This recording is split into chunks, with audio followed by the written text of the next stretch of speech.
Hey, good evening, guys. My name is Jeremy Davis, and today my speech is over one of my favorite things, my favorite foods of all time, which is the grilled cheese sandwich.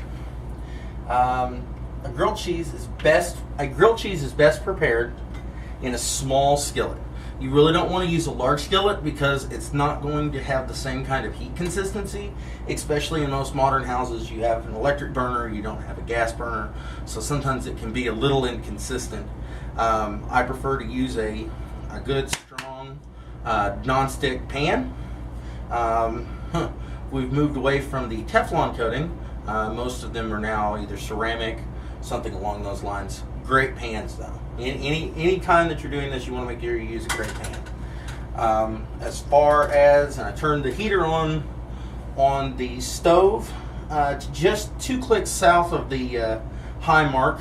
You want a nice, good, hot heat, but you also don't want to get it so hot that you burn it. You want a nice, crisp sandwich.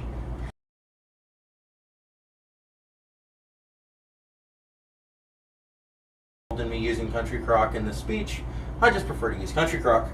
I usually prefer to use my favorite type of bread, which is Nature's Own honey wheat, and of course you cannot go wrong with Kraft American Singles.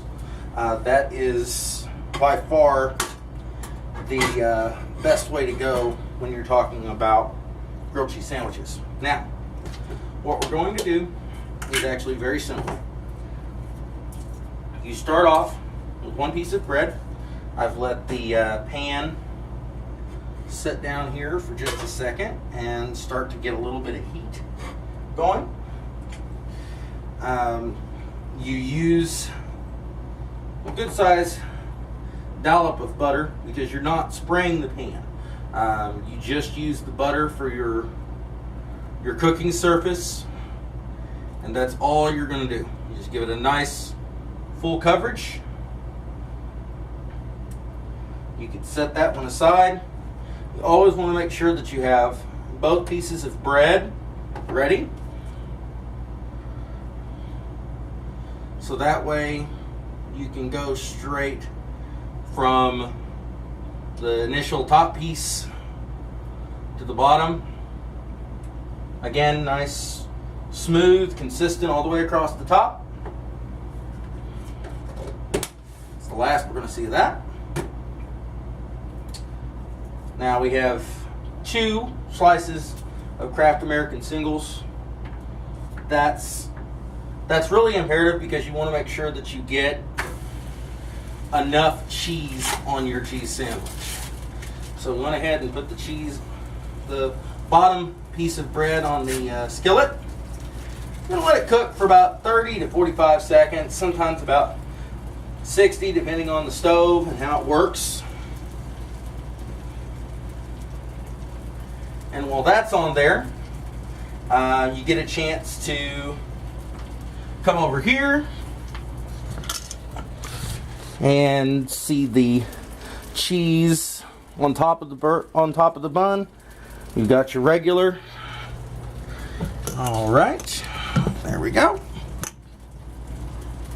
Now that it's been on there long enough, go ahead and put the top piece of bread on there.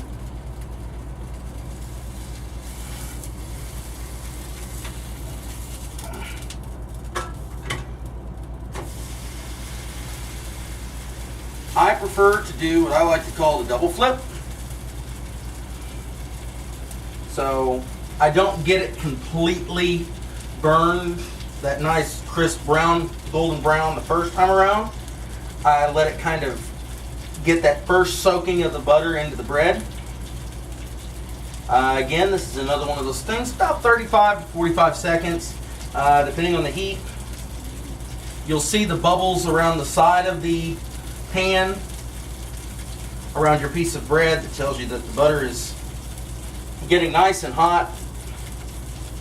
Once that starts to slow down just a little bit, that's when you want to check it. It's just like an omelet. You want to check and make sure. And there you go.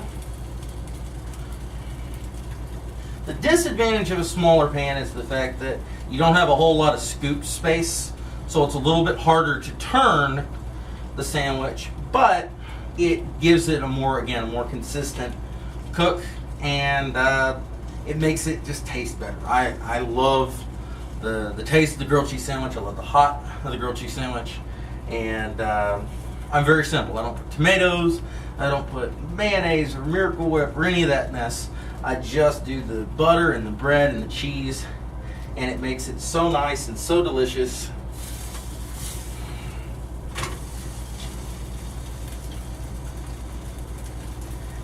And now we can come over here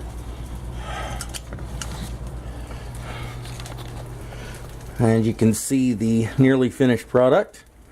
A nice, delicious, golden brown grilled cheese sandwich. I think we're just about finished on that one.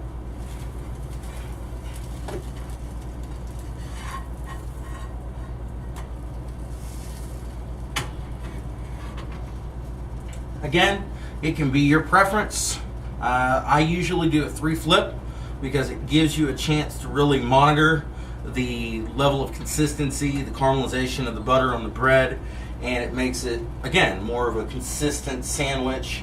Not always the prettiest way. That's not how they do it in the fancy grills and the restaurants downtown when you get a nice big grilled cheese sandwich at Nick's. But I have my preferences, they have theirs.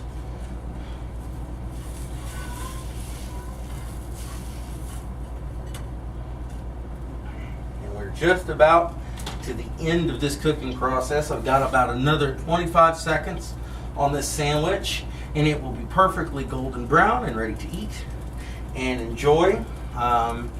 This has been a fun experiment for me to be able to get a chance to share with you my favorite style of cooking. And now we'll take it off the heat. For safety, turn the oven off, and there is a perfectly golden brown grilled cheese sandwich. Again, thank you so much, and I am, again, Jeremy Davis, and I thank you for joining me on learning how to make my grilled cheese sandwich. Thanks!